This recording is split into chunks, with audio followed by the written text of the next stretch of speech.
Namaste, beautiful souls.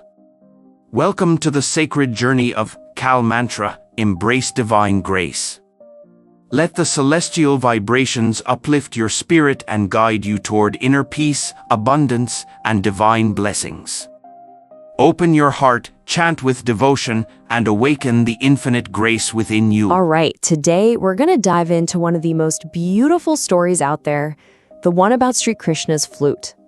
Now, on the surface, it seems like a simple story about a musical instrument, but it's so much deeper. It's really about envy, what it means to completely surrender, and how we find our true purpose. You know, this was the question on pretty much everyone's mind in Vrindavan. But it was the Gopis, the cow-herding maidens, who were so devoted to Krishna, who finally had to ask.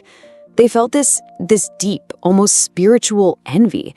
I mean, how did this simple, the Morley, get so incredibly lucky that it got to be pressed to the lips of their beloved Lord day in and day out? So what was its secret? What could the flute have possibly done to deserve an amazing honor? Well, the answer is this really surprising story of transformation. And it's all about what the flute had to go through before it even was a flute.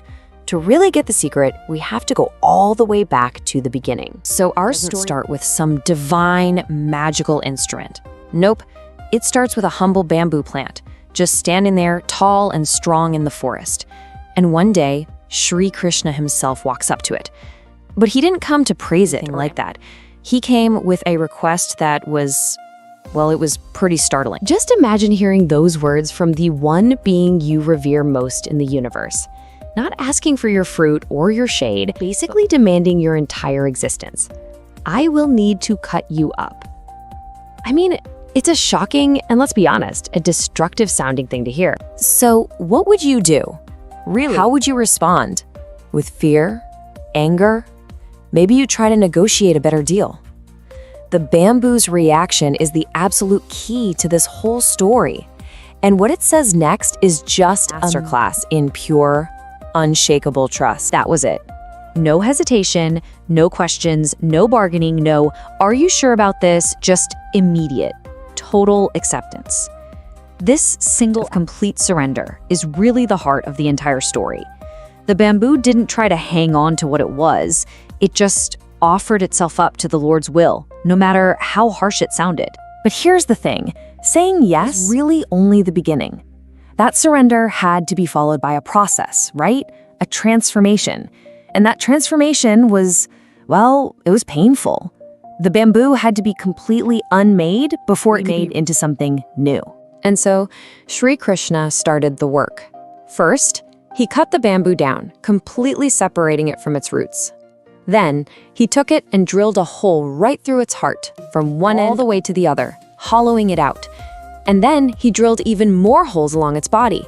Every single step of this process was about emptying it out. And what was the result of all that pain? Bamboo wasn't a plant stuck in the ground anymore. It was totally transformed into the Murli, the flute. And as the flute, it got the ultimate reward. Krishna kept it with him always, morning, noon, and night, breathing his own life, his own music right through it. And this whole journey, this incredible transformation, it brings us right back to that first question from the Gopis. After hearing this story, it finally clicked for them. They understood. The flute's secret wasn't about something it did to earn its spot. It was about everything it allowed to be done to it. And this is it. This is the profound, beautiful heart of the story. The flute's unbelievable fortune came from its emptiness. It had to let go of its old identity, its own substance, its own wants and desires, so it could become a perfect empty vessel. You know, it's so important to understand what hollow means here. It doesn't mean being vacant or useless, not at all. It means being free from all the blockages. You know, the ego, personal agendas, all that self-interest. It was only by being empty of itself that the flute could be filled with divine breath, letting the Lord any song he wanted right through it. So obviously, this ancient story is way more than just a nice tale. It's actually a really powerful metaphor for our own lives. It leaves out a fundamental choice we all have: how we want to exist and what we make ourselves available for. And you can see the two paths so clearly right here. On one side, you have the Gopis.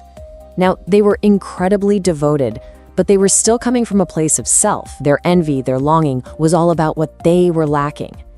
But then you have the flute. It chose total surrender. By emptying itself of self, its focus became purely divine. And by doing that, it got the exact closeness the Gopis wanted so badly. In the end, the story of the flute leaves us with this really powerful question for us. It suggests that maybe our greatest purpose isn't found in what we get or what we achieve, but in what we're willing to let go of. So it really makes you think, what beautiful music, what unique purpose could flow through us if we were willing to become just a little more hollow? If you enjoyed this video, don't forget to like, share, and subscribe for more. Leave your thoughts in the comments below. We love hearing from you. Thanks for watching, and see you in the next one. Are you battling constant stress, facing financial roadblocks, struggling in relationships, or stuck in your career? Harness the power of authentic Rudraksh, powerful planetary remedies, and timeless Vedic astrology. Limited stock, don't miss out. Visit kalmantra.com today to restore balance, invite abundance, and transform your life.